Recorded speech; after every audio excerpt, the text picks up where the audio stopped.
Lil Durk's journey hasn't just been about his rise to fame, but also about the heavy losses he's faced along the way. Beyond the spotlight, the Chicago rapper has endured a series of heartbreaking family tragedies, from violent losses to personal betrayals that would shake anyone to their core. So, if you think you know Lil Durk, think again. His family's story is a side of him few truly understand. Stay tuned, because this chapter is as raw as it gets.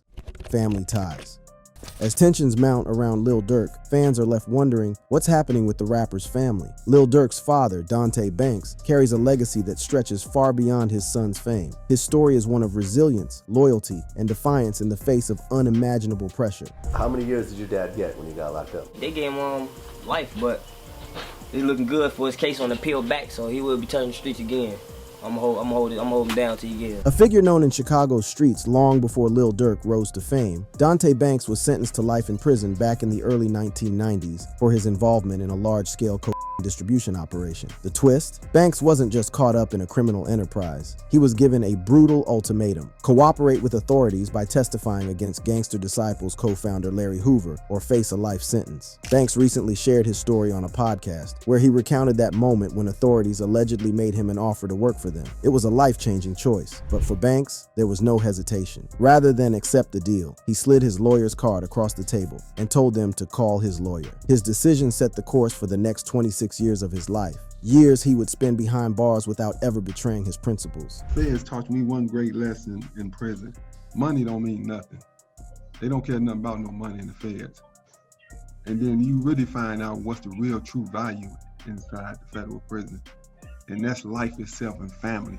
Banks explained that he and others in his world don't live this type of life, referencing his commitment to his faith and the street code he believed in. He added that in Islam, people don't believe in snitching. The authorities seized $8 million from Banks when he was arrested in 1993. By 1994, he and 3 other men received life sentences. However, after 22 years, Banks finally had a breakthrough, securing an appeal. In 2019, he was released and reunited with Lil Durk, who had spent his own life growing up without his father. But while Hoover's future remains uncertain as he's still behind bars, Banks stands as a testament to the loyalty and the cost of staying true to oneself, even when it meant sacrificing his freedom. Lil Durk's mother, LaShonda Woodard, has been a powerful force of resilience and strength throughout his life, shouldering the challenges of single parenthood after his father's incarceration. As a dedicated nurse, Woodard worked grueling hours to support her family, often juggling multiple shifts just to keep them afloat. The struggle was relentless, with Durk recalling periods when even basic necessities were hard to come by. Meals were sometimes scarce, and the looming uncertainty of their financial future cast a shadow over much of his childhood. Despite the steady income her nursing job provided, it was rarely enough to break free from the cycle of financial hardship. Woodard's efforts went beyond merely providing. They created a foundation of tenacity and determination, instilling values in Durk that would later shape his music and drive. Growing up, Durk was just a baby when his father went to prison. He had little memory of a father figure in his life, and Woodard became his anchor, doing her best to keep him on the right path. Her efforts were unrelenting, but the environment they lived in was challenging, and without a strong male role model, Durk sometimes veered off course. He dropped out of school at 17, finding himself in difficult situations. But through all of it, Woodard remained his rock, encouraging him to find his purpose. As Durk's music career began to take shape, Woodard continued to be a guiding influence. She'd always tried to steer him in the right direction, even as he found fame and success. Reflecting on her journey, Woodard has spoken about the challenges of single parenthood, acknowledging moments of regret and wishing she could have done even more for her children. In an interview, she mentioned how she would sometimes ask her kids for forgiveness, battling her own bouts of depression while trying to stay strong for them.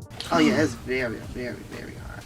And the depression and anxiety that I'm dealing with now, I dealt with as a child, and now it's gotten worse.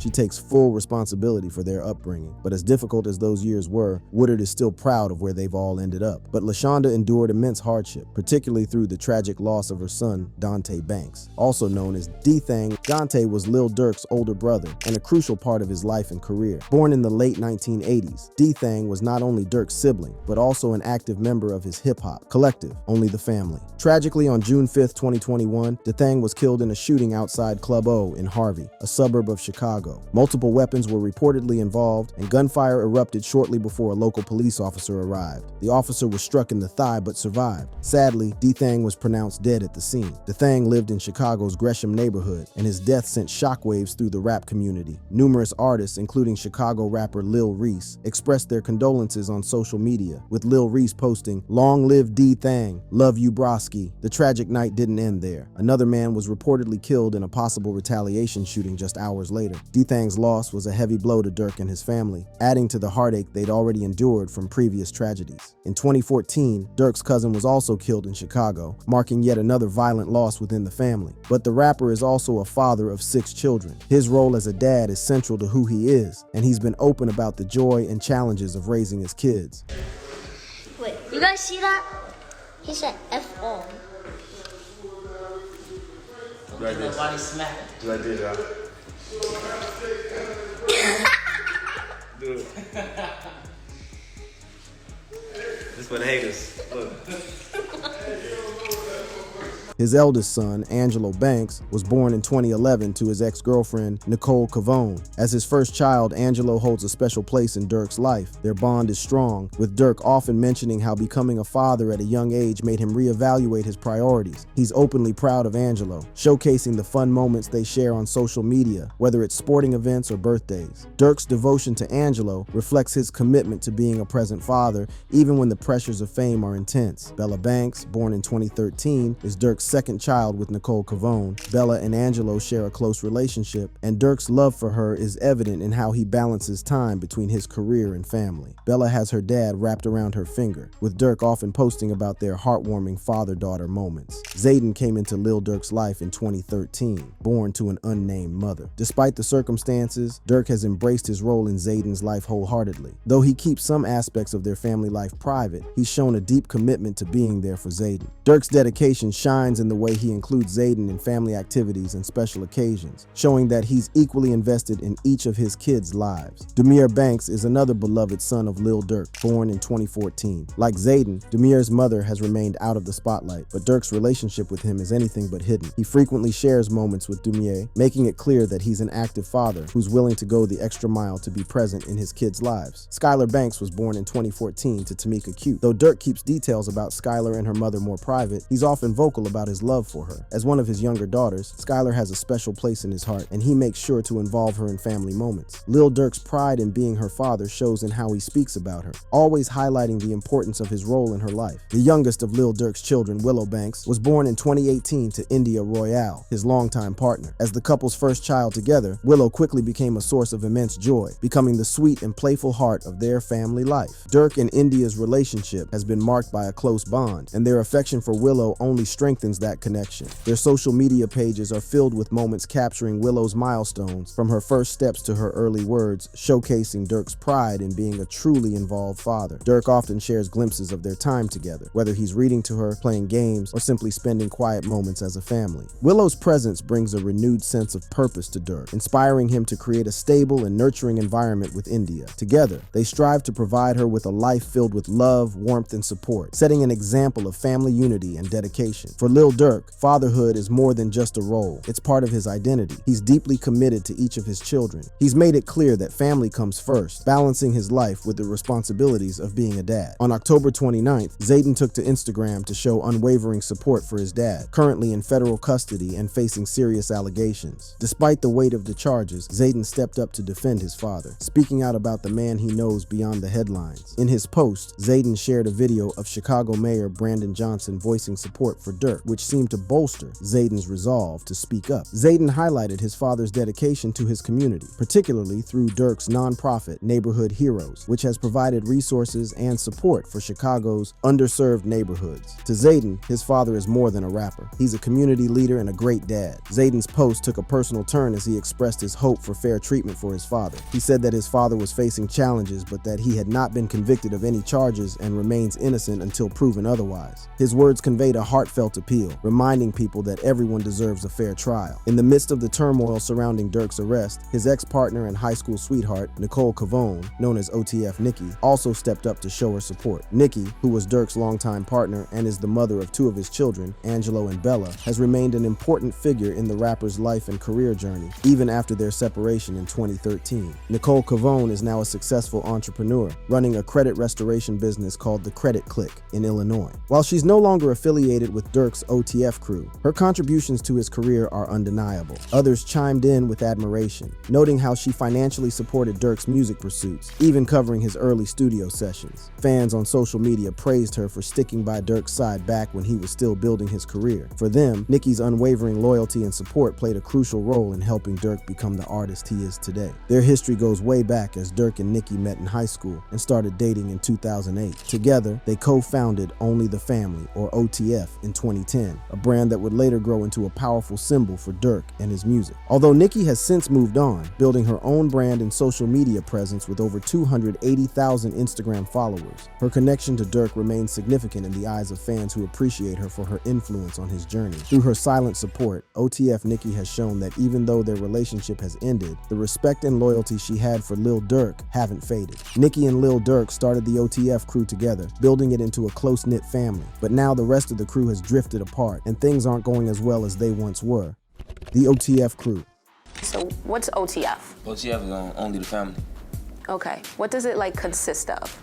It was just a lot of just hang out, basically, for real.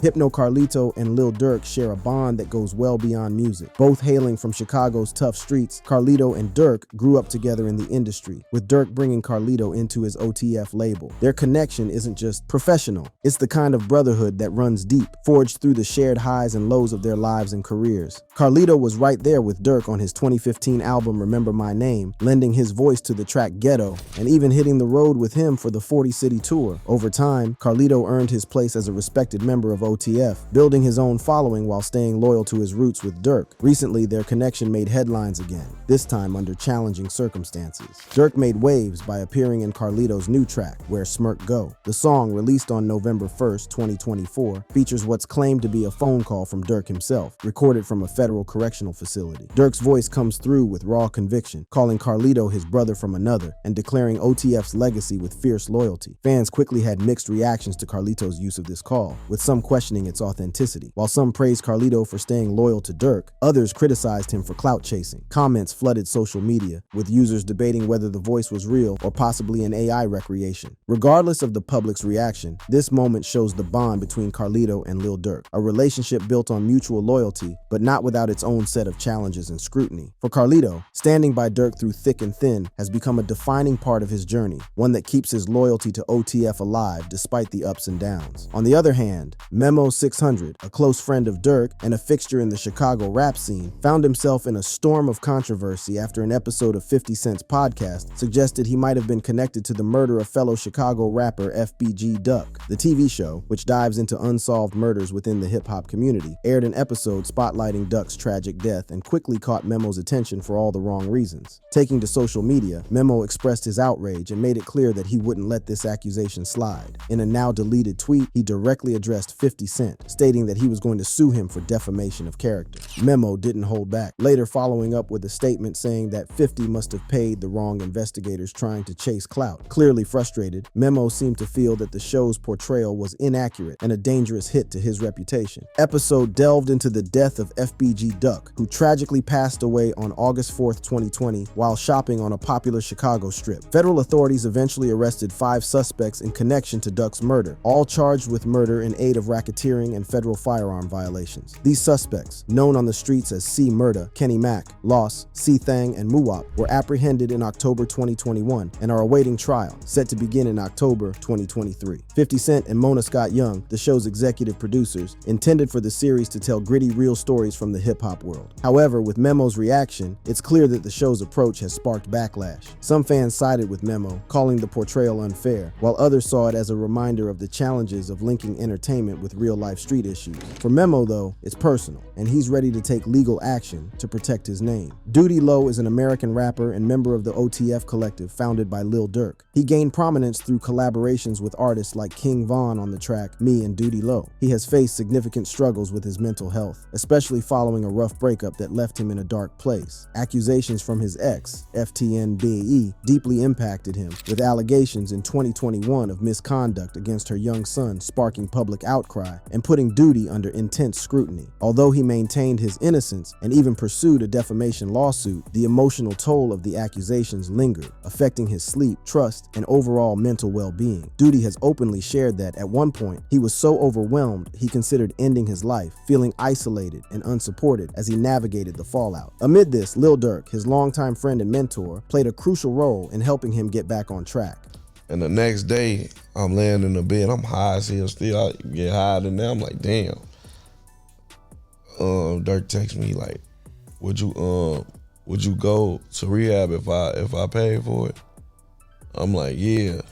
Durk, seeing his friend struggle, stepped in to support Duty financially, covering his rehabilitation costs to the tune of $110,000. Duty publicly expressed his gratitude, acknowledging that Durk's support truly saved his life. Both rappers have a history of working closely together within the OTF collective, even achieving success with their joint project, The Voice of the Heroes, which topped the charts in 2021. Durk's assistance during Duty's lowest points only strengthens the bond they share, showing how their friendship goes beyond music. While Duty continues to rebuild his life and public image, he credits Durk's support as a turning point, proving that in tough times the OTF family stands firm. OTF Nunu, known to his family as MacArthur Swindle, was a rising talent in Chicago's drill music scene and Lil Durk's younger cousin. Often called Newski or OTF Nunu, he was a part of Durk's OTF collective. At just 21, Nunu had already begun making waves, infusing his music with high energy and a focus on loyalty and relationships, a sound that felt authentic and full of promise. Nunu was recording new tracks with the hopes of releasing a breakout project, and those close to him felt he was on the edge of something big. Merk Murphy, who managed the studio where Nunu worked, remembered him as a young artist driven by ambition, working closely with Durk to get his music noticed. While drill rap was his mainstay, Nunu's songs leaned toward lighter themes, often celebrating good times with friends and family, a refreshing angle that showed his relatability. Tragically, Nunu's life was cut short on a Saturday afternoon in 2014 while he was sitting in an SUV in Chatham, a Southside neighborhood. Around 3:20 p.m., someone approached and opened fire on the rapper. The vehicle he was in crashed into a storefront at 87th and Cottage Grove. Though police suggested the shooting might have been gang-related, his family, including his aunt Sherry Swindle, maintained that he wasn't involved in gangs. For his family, this loss was especially painful. Nunu's father had also been a victim of gun violence years before, a tragedy that still resonated with them. Outside of music, Nunu was a young father and college student in Joliet, striving to build a better future for himself and his daughter. His aunt described him as kind-hearted and soulful, committed to making a positive impact. His death cut short a life brimming with promise and dreams for a brighter future. OTF Jam, born Casey Hester, was once a trusted member of Durk's crew, known for his loyalty and street reputation. After serving a 12-year sentence for attempted murder, Jam returned to the scene in early 2022, welcomed back by Durk with a hefty $50,000 welcome home gift. Their friendship, though built on years of shared struggles, took a sudden turn when rumors of betrayal began to circulate. And I get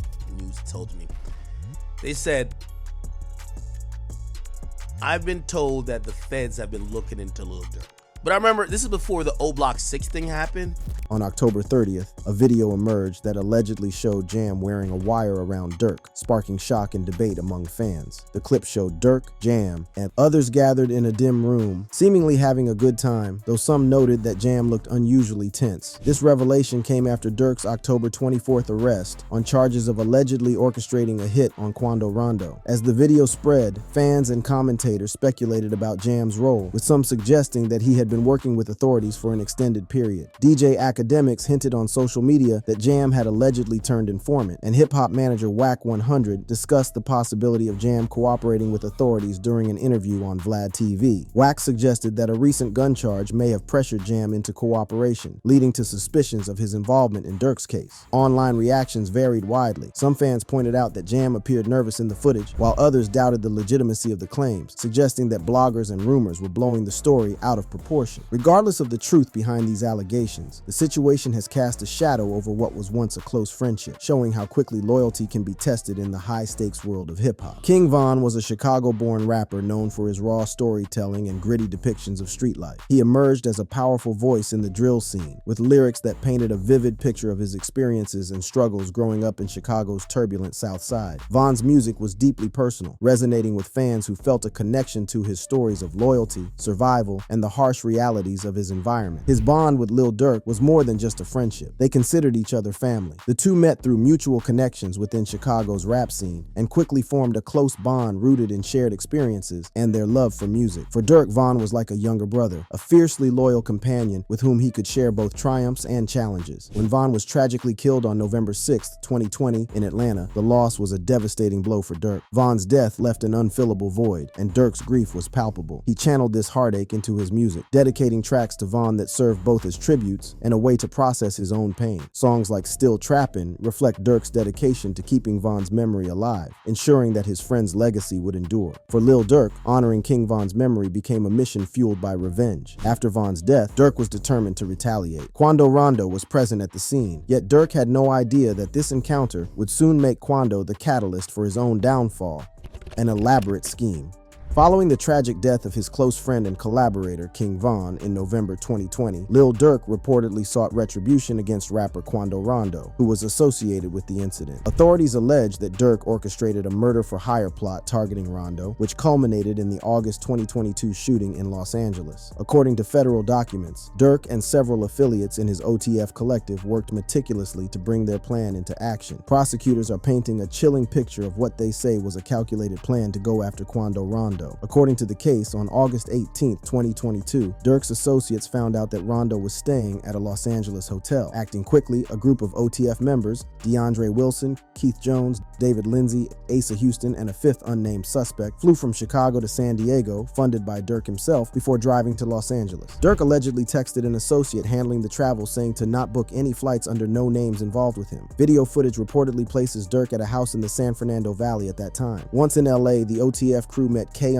Grant, a prominent OTF member who arrived on a private jet. Grant took care of everything. He secured hotel rooms, got ski masks, and arranged 2 luxury sedans. He also reportedly armed Jones, Lindsay, and a third unnamed suspect with firearms, including a fully automatic machine gun. The next day, the group tracked Rondo as he and his cousin, Saviaya Robinson, traveled around LA in a Cadillac Escalade. They hit up a marijuana dispensary, a West Hollywood clothing store, and finally a gas station near the Beverly Center. That's where, according to prosecutors, things took a deadly turn. Houston allegedly parked behind the station, giving Jones, Lindsay, and the unnamed suspect the chance to jump out and open fire. Tragically, Robinson, standing outside the Escalade, was hit while Rondo escaped. In total, 18 shots were fired during the ambush, as detailed in the indictment. Afterward, the suspects reportedly regrouped at an In-N-Out to discuss payment with Grant before catching flights back to Chicago. Wilson is said to have later compensated Jones and Lindsay, though the amount remains undisclosed. Planned hit ultimately went awry. When Rondo's vehicle was ambushed, it was his cousin, Saviaya Robinson, who tragically became the victim. Sitting in the passenger seat beside Rondo, Robinson was struck as gunfire erupted. Rondo himself survived, and in response to his cousin's death, he later released a song titled Life Goes On, which seemed to address the loss and his own feelings about the violence that had plagued their lives. The murder plot eventually caught up to Durk. Grant, Jones, Lindsay, Wilson, and Houston were all arrested in Chicago and charged with conspiracy to commit murder for hire. Meanwhile, Durk's movements show he may have anticipated the heat coming his way. Following his associates' arrests, Durk allegedly booked 2 flights from South Florida, one to Dubai, another to Switzerland, and even arranged a private flight to Italy. But he was taken into custody in Miami before he could make his escape. Alongside charges of conspiracy, Durk now faces counts of using firearms in a violent crime, with each charge carrying the possibility of life in prison. This pursuit led to Durk's arrest, as authorities connected him to the alleged murder-for-hire plot. Durk's grief and loyalty drove him to extreme lengths, showing just how deeply he felt the loss of his close friend and brother in music. This case has sparked significant media coverage and controversy. The hip-hop community is divided, with some fans wearing OTF logos in protest of Durk's incarceration, while others condemn the violence. Additionally, Durk's high-profile donation to Chicago Mayor Brandon Johnson has come under scrutiny, as officials debate whether to distance themselves from the rapper amidst the allegations. Interestingly, this dramatic turn of events comes just after Durk had a huge professional win. He clinched the 2024 Grammy for Best Melodic Rap Performance for All My Life with J. Cole, triumphing over industry heavyweights like Drake, SZA, and Doja Cat. Yet, in light of Durk's legal troubles, some leaders are distancing themselves. Katrina Thompson, mayor of Broadview, announced she's cutting ties with Durk's charity and rescinding his honorary village key, stating that Broadview's partners must uphold high ethical standards. Lil Durk's recent arrest raised questions about the potential consequences for his career, his Only the Family collective, and his freedom. Some rumors about Durk facing the electric chair have spread rapidly. California, where he faces the murder for hire charge, has neither practiced capital punishment since 2006, nor has any plans to re-implement it due to Governor Gavin Newsom's 2019 moratorium. Yet, the legal consequences Durk could face are severe. If convicted, he could be looking at life in prison, a sentence that would not only strip him of his freedom, but also put an indefinite pause on his thriving career. Beyond his personal legal troubles, Durk's arrest casts a shadow over his entire OTF collective. Authorities have already arrested 5 of Durk's associates who were allegedly involved in the plot to target Rondo. Their charges include conspiracy to commit murder for hire, and if convicted, they too could face lengthy prison sentences. This has raised concerns that OTF, once a musical powerhouse with promising artists, may see many of its members taken down by the same legal battle. For Durk's career, the impact could be monumental, but with these charges hanging over him, future projects, collaborations, and performances are likely to be on hold, and he may face sponsorship and partnership losses as brands distance themselves from controversy. Durk's philanthropic efforts, including his Neighborhood Heroes Foundation, have already seen some backlash. While Bellwood's mayor Andre Harvey has opted to stand by Durk for now, nearby Broadview's mayor Katrina Thompson has already severed ties with his charity, signaling the potential loss of community support. Additionally, with Durk's arrest impacting key OTF members, the collective may face an uncertain future. If other OTF affiliates are pulled into the investigation, or if convicted members reveal further details to authorities, more arrests could follow, leading to a potential dismantling of OTF's network and influence in the industry. For now, the legal process will unfold in California, with Durk facing a long road of legal battles that could drastically reshape his life, his career, and the legacy he's built with OTF. Thanks for watching. If you enjoyed this video, click on one of the videos on your screen to dive into more content from our channel. Don't forget to like, subscribe, and hit the bell icon for more.